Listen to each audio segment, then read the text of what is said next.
cohérence, de consistance, et qui ne sont pas étayés par aucune preuve. Le procureur aura beau faire appel de cette décision, elle sera sèchement déboutée, puis désavouée une deuxième fois par l'institution le 16 décembre 2013. La chambre d'appel qui sanctionne l'accusation est alors dirigée par l'actuel président de la CPI, le Coréen Song Sang-yeon. Bon, bref, je ne vais pas aller plus loin que ça. Je pense que l'essentiel est dit. Donc, vous comprenez pourquoi le président ne dit pas son nom et il ne peut pas parler de lui et il ne peut pas le recevoir. Vous connaissez hein, les traites. Un traître reste un traître, peu importe sa posture. Et on comprenait déjà pourquoi il ne veut pas le recevoir et il ne veut pas dire ouvertement ce qu'il en est et pourquoi réellement le président Laurent Gbagbo ne veut pas le recevoir. Voilà, c'est un peu ça. Et je pense que c'était quelque part mon intervention concernant le combat lié par Laurent Gbagbo et son mot d'ordre et tout ce qui est de combat. Une chose est sûre, c'est que la mobilisation va être faite et tout ce que nous donne le droit pour pouvoir manifester, parce que manifester déjà c'est un droit constitutionnel, ça va être fait et les choses seront faites. Exactement. Après, si les jeunes, le gouvernement en place, puisque c'est eux qui sont garants de l'unité, de la sécurité et de la paix dans ce pays, ne font pas les choses comme il se doit, ben, ils auront des problèmes avec la communauté internationale. Parce que Laurent Gbagbo avait dit en 2010, lors de son dernier discours de campagne au stade Félix Houphouët-Boigny, il disait en ceci, celui qui te met au pouvoir a droit de regard sur ton pouvoir. Ok. Celui qui te met au pouvoir a droit de regard sur ton pouvoir.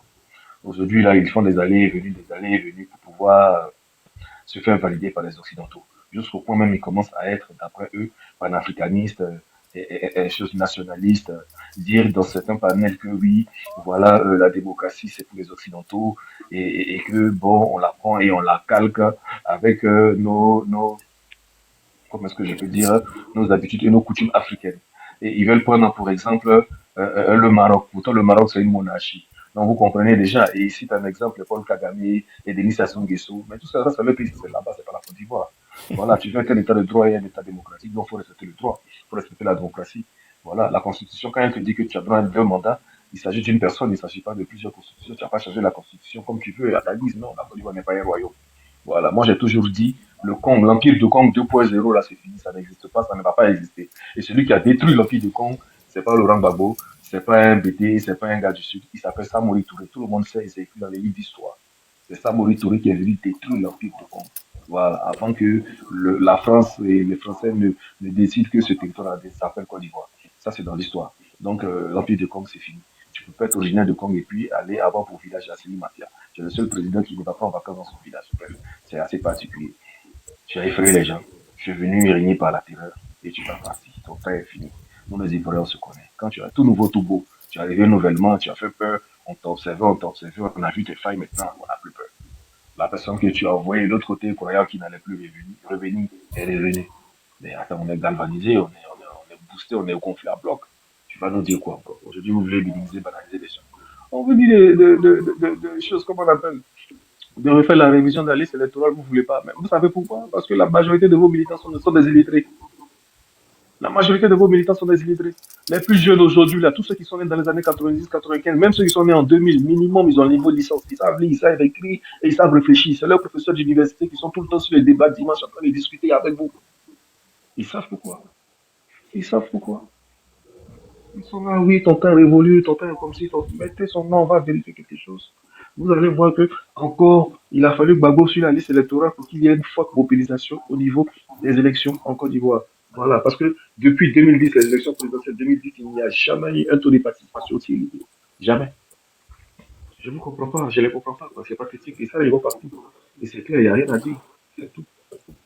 Voilà. Quand Tablé Boudé, il a fait le mauvais choix, il a fait le mauvais pari, pensant jouer sur deux choses, comment est-ce qu'on appelle, sur deux Deux cordes, tableaux. sur deux chaises, voilà. Eh ben, t'as tiré une chaise d'un côté, on t'a tiré la chaise de l'autre côté, ton cul il est par terre. Voilà, c'est tout. Il faut assumer. Raison pour laquelle il a vite fait d'écouter son parti depuis son exil et son truc, pour se détacher et voilà, et dire que oui, voilà, il va avancer tout seul. C'est bien pour lui, c'est un fin stratège. C'est bien, il a essayé de négocier aussi quand même une certaine position, mais il a fait le mauvais choix, c'est tout. Vous savez, j'ai lu dans un livre là de, comment est-ce qu'il s'appelle, du professeur Frédéric Gramel qui parlait d'Oufoué. Félix Houphouët-Boigny, la suite et la fin. Le dernier entrevue d'Houphouët-Boigny avec Jonas Savimbi. Je pense que vous avez une idée de savoir de qui était Jonas Savimbi. Jonas Savimbi, c'était le rebelle de l'UNITA en Angola. au moment de la guerre, les 25 ans de guerre, il a connu l'Angola. L'UNITA, Jonas Savimbi, si vous voulez, c'était le filleul en fou. Lui, il occupait la zone où se trouvaient tous les diamants. Et puis, c'est à Oufou, il venait vendre. Et Oufou lui donnait des armes. En ce moment, on parlait du mur de Berlin, le bloc de. Voilà, pendant la guerre froide. La guerre froide se gérait dans les États africains comme ce qui se gère présentement entre la US et les Occidentaux. Bref, Jonas Savimbi, arrivé à un moment quand le mur de Berlin est tombé, Oufou, dans ses derniers moments de sa vie, l'a reçu en Suisse et Oufou lui a dit, mon fils, il faut laisser le maquis, laisse la rébellion, rentre en politique. Il est rentré en politique, il a été élu député. Oufou lui a dit, reste dans ce combat-là, mène le combat politique, nous on pourra t'appuyer dessus. Parce que le mur est tombé. À un moment donné, il n'a pas voulu comprendre raison. Et il est parti, il est retourné dans le maquis. Et on sait comment il est fini, il est fini, comment il est mort. Après cet échange, Oufou a sorti une phrase qui est très forte. Oufou a dit, plus tu connais Dieu, plus tu l'aimes et tu l'admires. Plus tu connais l'homme, plus tu le haïs et tu le détestes.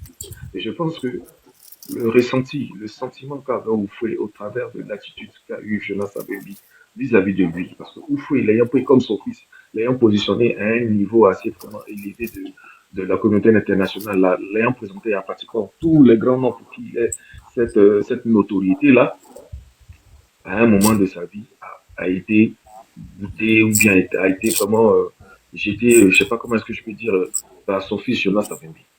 Faites un copier-coller et vous verrez bien que c'est ce qu'a fait Bégoudé face à son père Babou. Et je pense que c'est le même ressenti que Babou a eu quand il a su que ce dernier l'avait trahi dans le fait que, voilà, je vais venir témoigner à ta charge. C'est un peu ça. Bien C'est noté. pas que tout Merci. est tragique. Merci, camarade. C'était moi Merci. mon passage et je vous remercie. Continuez, tenez le bon bout. C'est pas la bagarre, c'est juste le verbe et c'est les mots. C'est tout. Exactement. C'est le Voilà, col, c'est le col du président Laurent Gbagbo. c'est ça. Le mental est plus fort que la force. C'est tout ce que je peux vous dire. Merci beaucoup, camarade. Merci beaucoup, Merci. camarade. Bonne Comme soirée à vous. disait, comme disait un zouglophile, la force a beau régner, mais elle finira toujours par s'incliner devant l'intelligence. C'est comme ça. C'est naturel. Camarade Winner, vas-y pour ta motion, 2 minutes. C'est juste pour vraiment apprécier les camarades. Vraiment, merci. Vous voyez, le camarade Gaou, il vient de parler. Regarde comment nous tous, on était apaisés. Parce que c'est la vérité. Et on sait que c'est clair, en fait, dans nos cœurs, dans notre âme. On accepte ça. Mais d'autres vont venir nous amadouer, essayer de jouer avec nos esprits, nous envoyer dans les jeux d'émotions. Non. Le président Laurent Gbagbo, il a une vision. Et merci encore, merci, merci, merci, merci. Je suis là. Je vous écoute. Si ma prochaine prise de parole, je suis là. Mais en même temps, pour encourager tout le monde aussi, très souvent, j'ai commencé aussi à faire des panels. Ça fait 3 jours que je sors. C'est pas encore trop, mais j'aimerais vraiment que vous encouragez le panel parce que c'est pour passer ces mêmes messages-là. Motiver, sensibiliser, et voilà. Donc, merci, merci, merci. J'ai apprécié trop ce qu'il vient de faire. Donc, merci à tous. Je suis là, j'écoute. Au-delà, on va commencer à s'abonner. On va s'abonner à ta page. Merci, merci. Je pense que je suis déjà même abonné à toutes ces personnes qui sont là. Je suis déjà abonné. Mais bon, quand je vais lancer les lives. Lancer les lives.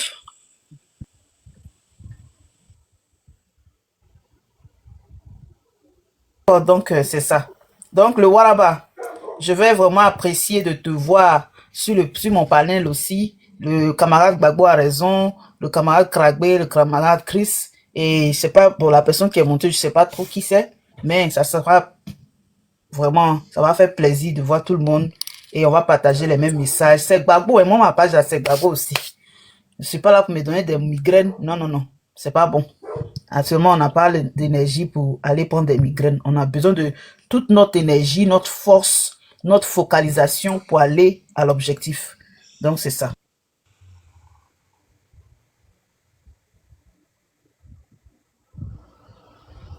Le Waraba, si tu es là. On m'entend? Tu m'entends? Ouais, on t'entend bien. Ok. Est-ce que Chris est là, le camarade Chris? Est-ce que Chris est avec nous? Chris, Oui, oui, oui, je suis là, je suis là. Vous allez bien? très bien. Et toi, si tu vas Très bien. bien? Oui, je vais bien. Je suis monté sur ce panel parce que j'ai vu la photo de Laurent Gbagbo, le président Laurent Gbagbo. Faut qu'on corrige ça. Oui, Parce que, exactement. et c'est pour ça que je suis monté pour faire un discours. Vas-y alors, tu Et as ça, 5 minutes. Vas-y. non, même, merci beaucoup. Je vais finir en 2 minutes même. En fait, cet homme est tellement, cet homme est incroyable parce qu'il a une idéologie. Une idéologie qui fait qu'il a toujours une longueur d'avance sur ses adversaires. Alassane Draman Ouattara est un homme qui croyait que gouverner par la force et la peur était la meilleure des choses. 15 ans de gouvernance, le peuple ivoirien ne l'aime toujours pas. Pourquoi? Parce que ce que tu as créé comme peur, c'est cet amour grandissant envers Laurent Gbagbo qui lui ont donné. Aujourd'hui, le président Laurent Gbagbo est arrivé en Côte d'Ivoire. Il fait des meetings. Il y a toujours du monde. Il y a toujours des gens qui l'adulent de partout. Parce que pourquoi?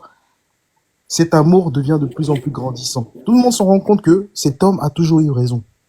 On se rend compte aujourd'hui qu'il a toujours eu raison. Peu importe ce qui se passe, peu importe ce qu'il a traversé, 10 ans de sa vie qu'il a passé à la CPI, il rentre chez lui et on se rend compte qu'il a toujours eu raison. Il a dit, on ira jusqu'au bout. Et effectivement, on allait jusqu'au bout. Maintenant, la question, maintenant, la conclusion de tout ça qu'apportera quelque chose d'incroyable à l'histoire de la Côte d'Ivoire, c'est que cet homme accède à la magistrature suprême, à la présidence. Ça veut dire qu'il faut qu'il devienne, il est déjà le président de la République, mais il faut vraiment qu'il soit le président que tous les Ivoiriens on remettent au pouvoir, comme ce qu'on avait fait avec Guy Robert. Parce qu'Alassane Draman Ouattara, il est fini. Il est terminé, finito. C'est pour ça qu'ils sont en train de trembler. À peine Laurent Gbagbo a pris la parole pour parler, ils ont dit qu'on va faire un coup d'État. Quel coup d'État? Un homme aussi démocratique qui a toujours fait en sorte qui a toujours commencé la politique depuis ses 18 ans, qui arrivait, euh, qui arrivait au pouvoir sans tirer un coup de fusil. C'est pas la même chose. Nous, on n'est pas dans la rébellion comme vous. Vous, vous êtes là, vous tirez, vous massacrez des gens, vous accédez et vous dites que aujourd'hui c'est vous les victimes. Le peuple ivoirien, je pense que le peuple ivoirien en a marre. Eux, ils ne savent pas ce qui se prépare. C'est pour ça qu'ils sont en train de parler, ils sont en train de vociférer, en train de nous menacer partout. Il n'y a aucun coup d'État qui est fait. C'est juste un soulèvement populaire qui va vous enlever du pouvoir. Merci beaucoup. Merci, camarade Chris. Merci pour ton intervention. Voilà.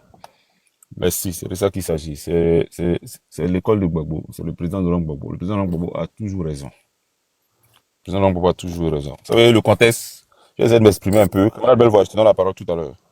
Le président de Gbagbo, tout le monde sait, tout le monde connaît l'histoire de la Côte d'Ivoire. Même ses ennemis d'aujourd'hui. Les gens qu'on utilise. Allons même jusqu'en 2000, 2002 là-bas. Quand les gens veulent ressasser l'histoire de la Côte d'Ivoire, ou du moins l'épisode triste de la rébellion, et qu'on nous dit, le président Laurent Gbagbo, quand on lui a dit qu'il y avait des rebelles au Burkina et tout, le président Laurent Gbagbo, il a été informé, il n'a pas réagi, il a dit, il voyait le dos du nageur, le président Laurent Gbagbo, il parle comme un politicien. S'il était un footballeur, ça allait être un fin tacticien. Le dos du nageur dont il parlait là, mais il parlait pas des rebelles. C'est pas d'eux qui parlaient. Il parlait de ceux qui se cachaient derrière eux. Ceux qui les finançaient. Ceux qui leur donnaient la motivation pour venir attaquer leur pays. C'est de cela qu'il parlait.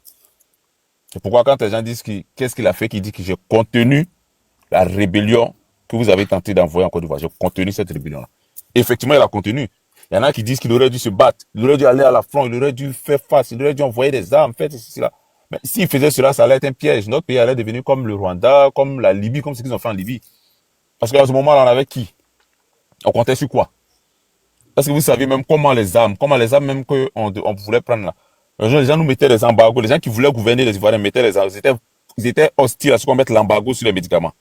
Hostile à ce qu'on, t'es un peuple que tu veux gouverner, tu es prêt à ce qu'on mette l'embargo sur les médicaments. Pendant là où l'autre dit, il faut faire la paix, et je suis prêt à prendre ceux qui ont attaqué le pays pour travailler avec eux. Est-ce que vous voyez la différence déjà?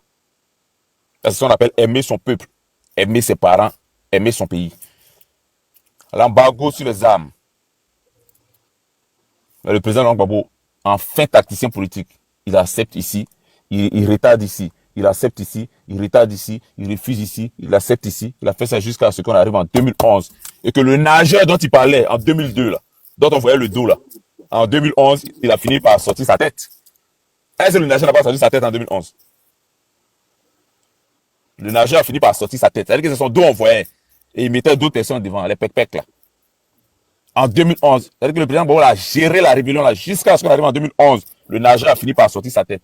Et lui-même, quand il a vu que les gens qui mettaient devant là n'ont pas pu, lui-même il était obligé de sortir pour finir le travail. C'est ce qui est représentant de l'ONU qui est venu certifier les élections. Dans quel pays l'ONU va certifier l'élection?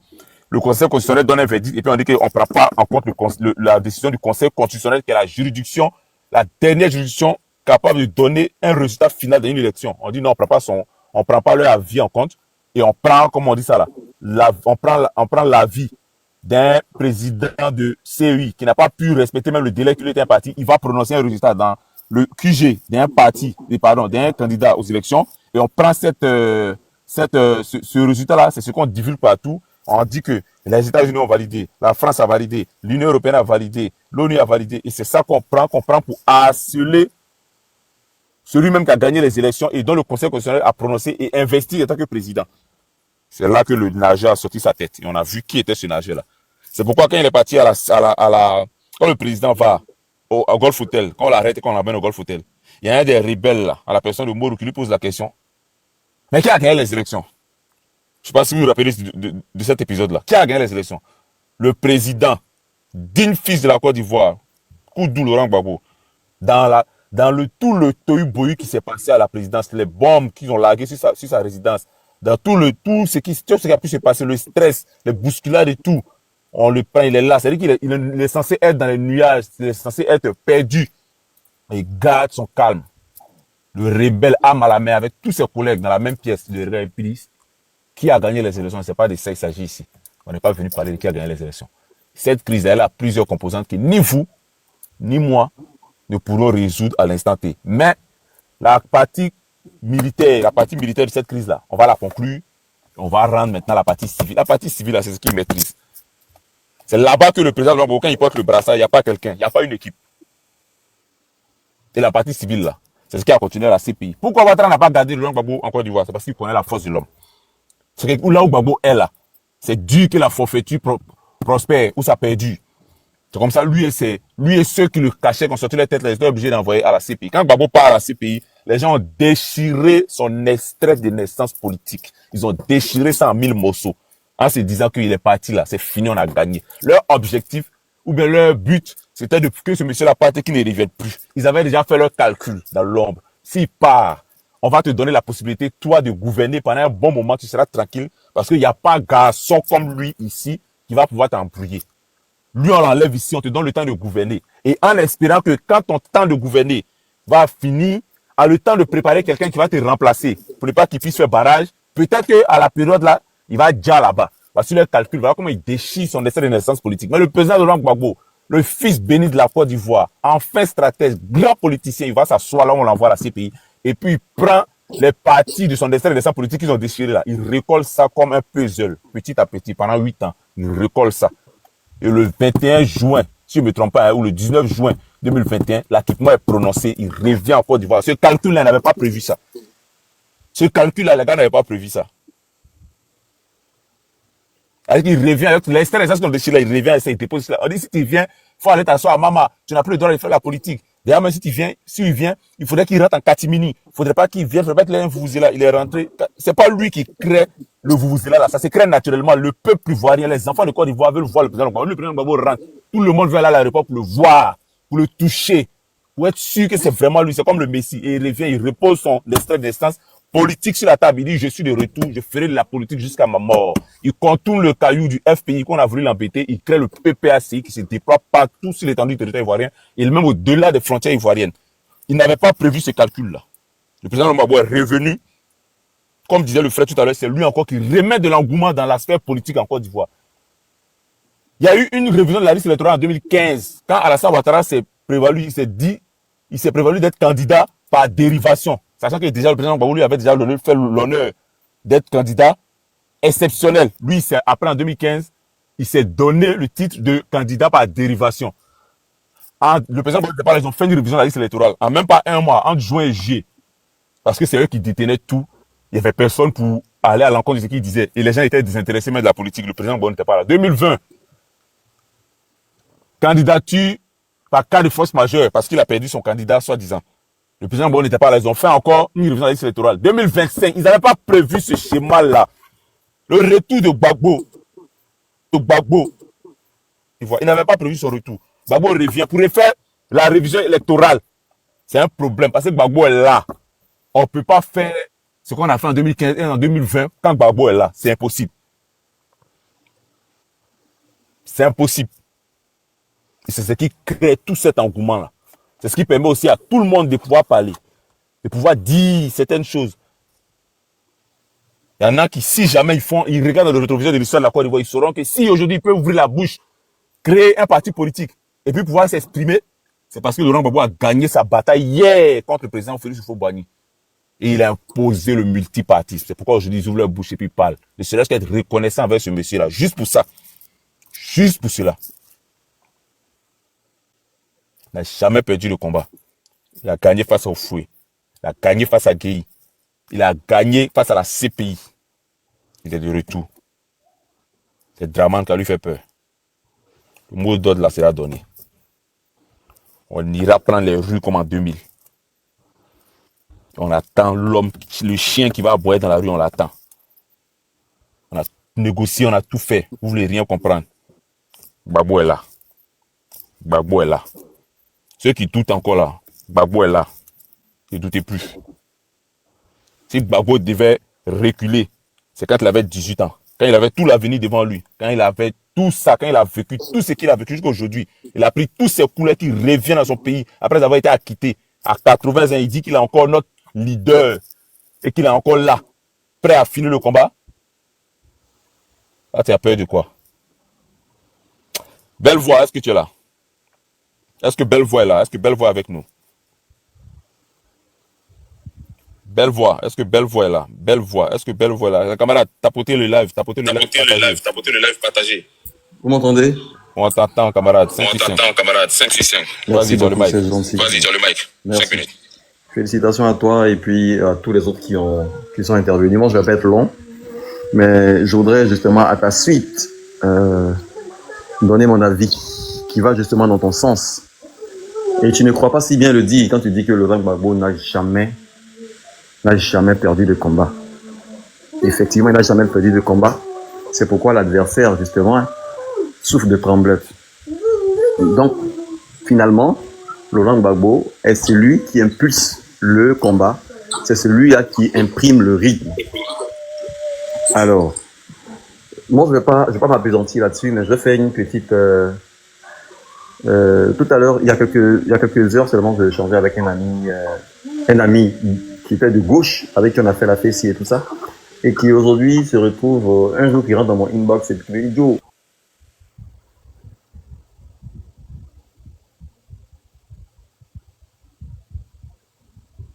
Ah, je crois que le camarade a reçu un coup de fil. Les gars, on tapote le live, on tapote, Allô, on allô, partage. allô, Oui, allô. camarade, vas-y, reprends. Vas-y. Non, j'ai pas reçu de coup de fil. Je pense que je suis presque déchargé, donc je vais aller un peu vite. Allô? Vous m'entendez, non? On t'attend, vas-y, 5-6-50. D'accord, merci beaucoup. Alors, je disais que j'ai échangé avec un ami, avec qui on a fait la fessée, un ami de gauche, patenté de gauche, et qui finalement se retrouve en train de me dire en inbox, bon, Dieu, il faut venir voir suivre Thiam, parce que c'est un gars intelligent et tout ça. Il me fait les éloges de Thiam et tout ça. Et je lui ai dit un truc. Je lui ai rappelé un truc que Laurent Gbagbo nous avait dit à une certaine époque. Laurent Gbagbo nous disait que tu avais l'habitude d'être soigné avec la Nivaquine. Toi, ta maladie là, c'est la Nivaquine qui te guérit. 2 jours lundi à aspirine qui est sorti quelque part là-bas, tu cours pour aller. Tu dois faire quoi là-bas? Tu vas faire quoi là-bas? À la vérité, et je lui disais tout à l'heure que à la vérité, celui que tu appelles ton mentor aujourd'hui là, vous vous êtes fouvoyé. Quand Laurent Gbagbo à Benoît lance l'appel, tend la main, alors que toute l'opposition réclamait un leader, il tend la main à tout le monde. Personne ne veut tenir sa main. Même Soro Guillaume, qui est son pire ennemi à l'époque, on va dire, lui tend la main. Et vous vous retrouvez dans une coalition, et puis vous maintenant, vous lui tendez la main. C'est pourquoi je dis que Quelqu'un a dit sur ce panel ici que Laurent Gbagbo c'est un visionnaire, c'est vrai. Il a une longueur d'avance à la vérité. Il a vraiment une longueur d'avance. Parce qu'il savait ce que les gens préparaient. Et je me rappelle à Bono, il dit non, je vous appelle à venir, mais ne venez pas faire namara namara. C'est l'expression qu'il a utilisée. Ne venez pas faire de la roubladise, ne venez pas faire du namara namara. Effectivement, il y a des gens qui ont cru que l'âge de Laurent Gbagbo et le fait qu'il soit écarté là, parce qu'il y a une décision de justice là, leur aurait profité, parce qu'en ce moment-là, tous ces naufragés ivoiriens qui sont en quête de changement allaient saisir l'opportunité. Et donc, comme c'est un vote sanction qu'on attend de dégager Ouattara, ils allaient saisir l'opportunité et tout le monde allait se ruer sur leur candidat. Et un matin, ils allaient devenir non, c'est pas comme ça. Merci, camarade Bellevoie. Ça, c'est le point de Gbagbo. Merci pour cette belle analyse. Continue. C'est le calcul qu'ils ont fait. C'est pourquoi quand Laurent Gbagbo a fini, ils sont allés, ils disent non, il ne peut pas se rapprocher. Là où il y a le serpent, ils vont mettre le serpent dans leur poche. Après, le camarade me disait non, c'est une erreur de parcours. Non, c'est pas une erreur de parcours. Il n'est pas le seul à prendre une telle décision. Il a autour de lui des dinosaures qui sont restés sur le sol ivoirien, qui connaissent l'aspect politique. Au-delà de ça, Gbagbo l'a dit, venez, on va se mettre ensemble. Tous ceux qui sont frustrés par le pouvoir, ils disent non. Ils vont maintenant dans une autre coalition. Et regardez la configuration. On prend des gens qui aujourd'hui ne sont plus avec Laurent Gbagbo, alors que Laurent Gbagbo les avait invités à venir. Ceux qui ont dit marcher en solo là, ils se retrouvent dans un côté qu'ils appellent le cap. Camarades, disons là, on est dans l'opposition et nous ne dispersons pas, c'est vrai. Mais disons la vérité. Est-ce que la résonance que devait avoir le meeting de Figayo là, c'est ce qu'il a eu? Je pose la question ici. Hein. Jamais même. Merci beaucoup. On ne sait pas ce que ça devait avoir. Parce qu'à la vérité, c'est un meeting de l'opposition. Elle n'a pas eu la résonance qu'il fallait avoir. Quand Laurent Gbagbo est arrivé en Côte d'Ivoire, qu'il est passé à Figayo, ce jour-là, je ne pouvais même pas sortir de ma voiture. Mais le jour où ils ont fait les caps là, moi je suis parti quand je suis allé vers Maroc, il y avait quelques embouteillages parce qu'ils ont bouché quelques virus, c'est tout. C'est honteux. Celui qui imprime le rythme là, tu veux, tu ne veux pas, c'est Laurent Gbagbo. Et quand je vois des camarades gauchistes, puissants, courir pour aller, moi, excusez-moi, hein, moi je ne vais pas faire la guerre au PDCI. Mais le PDCI là, ils sont mesquins, ils sont pas vrais. Ils sont pas vrais. Ils jouent un double jeu. Ils sont pas vrais. Et j'ai dit, il y a qu'à voir comment ils ont élu leur dernier président. Ah, tu vois qu'il y a la possibilité, on ne respecte pas les textes du parti. On fait fi de loi parce qu'on a choisi quelqu'un forcément. Non, il y a des questions à se poser. Excuse-moi, moi je ne vais même pas rentrer dans leur cuisine interne. Voilà, c'est leur cuisine interne. Je regarde leur façon de se comporter vis-à-vis de l'opposition. Ils ne sont pas vrais. Ils ne sont pas vrais. Ils ont calculé, mais ils n'ont pas calculé qu'ils allaient enlever Thiam. Ils n'ont pas vu ça venir. Et ils sont là. J'ai dit à mon ami là que votre opposition des salons que vous faites là, ou bien de bourgeoisie là, ça ne peut jamais enlever Ouattara. Je vais lui donner un seul exemple. Je lui ai dit, Bédi était à sa résidence quand les gens sont rentrés là-bas. Il faut faire le schéma contraire. Il faut dire que les gens sont rentrés chez Gbagbo, tu vas voir. Même la petite rumeur, quand Gbagbo est quitté à Port-Boué, la petite rumeur même qui a dit que les encagoulés sont aux alentours de sa maison. Est-ce que tu as vu le mouvement des gens? Et ils sont assis là, non, personne ne va sortir. Il dit, tu dis quoi? C'est moi, il n'est pas sorti parce que moi, il n'a pas perdu quelqu'un directement. C'est peut-être toi qui ne vas pas sortir. C'est peut-être celle-là qui ne va pas sortir. Il y a des gens qui ont vu leur papa, on l'a jeté sous ses yeux, on l'a jeté dans le puits perdu. Et puis ils ont fermé. Il faut demander à lui là. Même si tu lui donnes drogue, il ne va pas prendre. Il va sortir. Le commando a dit qu'il va donner cette mission-là. On va lui donner tout le budget du pétrole de Côte d'Ivoire. Et un peu de Nancy. Et puis, on a éliminé cette opération-là. Au revoir. J'ai dit, les gens vont sortir. C'est vous qui pensez que... C'est vous qui n'avez pas été touché. Il y a des gens, leur maman, là, on les a inventés devant eux. Tu penses que celui-là, il a besoin de prendre drogue? Il n'a pas besoin de prendre drogue. Lui, il va sortir pour réclamer Laurent Gbagbo. Voilà la vérité. Je vais finir par dire que, faisons attention. Il y a un autre jeu auquel il veut jouer. Je suis sûr que Laurent Gbagbo, un homme averti, est conscient de ça. Mais comme il sait mener son combat, pas à pas, et de façon chronologique, il sait qu'au moment où pourtant il va en parler. À la vérité, Ouattara n'a pas envie d'être candidat. Ouattara, il a réussi un truc qui probablement peut réussir, on va dire probablement peut réussir. C'est-à-dire, comme il avait déjà l'ambition d'écarter tout le monde et de proposer son poulain, et tout le monde sait que c'est son frère, c'est ça. Parce que j'ai écouté Franklin Nyamsi sur la question du CV de Birahima Ouattara. Le CV de Birahima Ouattara a été modifié il y a moins de 10 jours. Subitement. Et on lui a même ajouté des titres imaginaires qui n'existent pas. Lui, il a a fait une école privée en quoi? Droit privé, économie privée. Droit privé consort. Merci beaucoup. Qui n'existe pas. Qui n'existait pas à l'époque. Donc, subitement, on comprend qu'il y a quelque chose qui se prépare. Donc, Ouattara, qu'est-ce qu'il a fait? Il veut se retirer. Et puis, plébisciter son frère. Et puis, donner l'impression que voilà, finalement, nous tous, on va se retirer. Il y a une décision de justice qui frappe Laurent Gbagbo. Il y a une décision de justice qui frappe Thiam. Donc, s'ils ont aussi leur poulain, ils n'ont qu'à faire venir. Pour donner l'impression à l'opinion que, voilà, lui-même, il s'est écarté. Alors, on n'a qu'à aller avec des poulains. Mais le problème même de la Côte d'Ivoire, là, de l'instant électoral, là, ce n'est pas Ouattara. C'est le système et c'est la liste électorale. C'est surtout et surtout la liste électorale. La liste électorale qu'elle a là. Même si Ouattara va être Dieu, lui gagne Dieu. T'as rien à faire. Et il pense que non, c'est pas ça. Camarade Bellevoix. Oui. C'est pourquoi on dit le président de Boatou, il le regarde d'avance. Quand il parle chaque fois, il dit je me bats pas contre Ouattara ni Quibet, je me bats contre un système. Et c'est ce que tu viens de dire. Je me bats contre un système. Et c'est ce que tu viens de dire. Il a déjà ciblé son adversaire. Donc, Donc, ce plan-là, il a déjà ça quelque part dans un petit cahier là-bas. Il sait que Ouattara finit par et c'est le système là qui combat. Et c'est ce que tu viens de dire là. Donc, il est toujours dans le combat. Et je pense que ce que tu viens d'étayer là, on en a parlé même ce matin sur le panel d'une camarade Aya, et c'est ce que tu viens de dire là. Et je pense que le président Laurent Gbagbo a un bon tacticien politique. Il pense que là, tout ça, c'est les choses qui ont été jaugées. Vas-y, camarade, il te laisse finir. Après, on passe à la camarade Minet. Vas-y.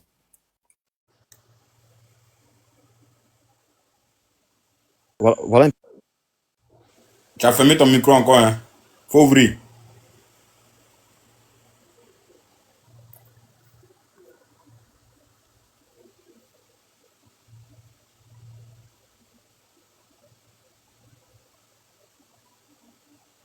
Bellevoix, ouvre ton micro toi-même, Bellevoix. Ok, vas-y. Ok, je ne voyais pas le micro. Alors donc, finalement, soyons vigilants. Quelqu'un l'a dit, il y a une dame qui l'a dit, ne rentrons plus dans les débats avec le RDR. Parce qu'à la vérité, regardez ce qui s'est passé avant-hier au débat. Ils ont saisi l'occasion, ils en font un chou gras. En fait, ils veulent nous détourner de l'essentiel. Même ça encore, j'ai entendu plein de panels dessus. Il a vraiment reçu. Et puis, ils vont même vanter Ahmed Bakayoko. Oui, Ahmed Bakayoko est généreux. Il dit, aucun drogué n'est généreux. Moi, j'habitais un quartier où il y avait un drogué. Il achetait les poulets chaque mois pour tout le quartier. Tous les drogués sont comme ça. Ahmed Bakayoko est plus généreux que Pablo Escobar. Ahmed Bakayoko voulait ventiler son argent, c'était trop chez lui. Il voulait ventiler son argent, il voulait justifier ses revenus. De quoi on parle? 3000. Moi, je ne crois pas. Pourquoi? Je vais vraiment rapidement, donnez-moi l'occasion de parler de ça rapidement. Parce que vous voyez, dans la forêt, là, quand on abat un gros arbre, quand il tombe, il n'a pas envie de tomber seul. Il ramasse les lianes, les arbustes, et puis il tombe avec. C'est ce qui s'est passé à Kokora. Kokora s'est senti malmené. C'est pourquoi Kokora a sorti un truc comme ça. Kokora a senti que le gars disait la vérité. Et c'est la vérité. C'est pourquoi il a dit à un ami, il a dit, comparons les deux faits. Il y a un où on a les preuves et il y a un où on n'a pas les preuves. Qu'est-ce qu'on prend pour agent comptant? L'autre, lui, il a été formé par l'INFAS. Il n'a pas nié. Est-ce qu'il a rendu une démission? Est-ce qu'il a fait, comment on va dire ça? Est-ce qu'il a, comment on appelle ça, la lettre demande de choses là? Pour aller faire un an quelque part là. Oh, il y a une expression là. Une expression qui dit que on quitte.